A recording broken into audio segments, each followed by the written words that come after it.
Question 9. So we use the remainder theorem here, so we just substitute plus 2 into the function and see what pops out the other end. So popping 2 into this, we get 15, so 15 would be the remainder. Now for part 2, we need to show that 2x plus 1 is a factor. So using the factor theorem, we substitute into the function what makes this bracket equal to 0, and that's minus a half. So substituting minus half into the function, we get 0. So this proves that 2x plus 1 is a factor.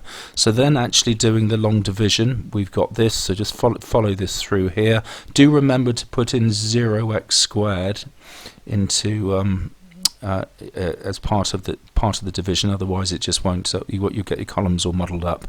So at that point we've got two brackets, so 2x plus 1 and 2x squared minus x minus 3.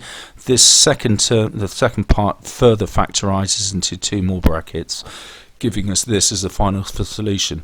Now for part 3, you need to pick up this looks very similar to this. We're just replacing x with cos theta. So once this is factorized, we're going to get the same as we got when we just factorized a moment ago. So our first line of working is just to copy this out again, replacing all the x's with cos thetas. So our solutions to make it equal to 0. So how do we make each of these three brackets 0 in turn?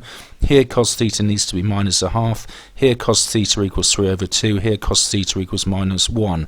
So popping this into our calculator, so theta equals inverse cos minus a half, we get our first value of 2/3 pi. This one has no solutions, so we can't go any further with this, and if we inverse cos minus 1, we get a solution of pi. Now, using all silver toy cars, we've got a second value here of 4/3 pi, because where is cos theta negative, it's negative in the second and third quadrant. So 2/3 pi was our first solution. Our second solution is all the way around anti-clockwise to there, which is 2 pi minus 2/3 pi, which is 4/3 pi. So that gives us three solutions.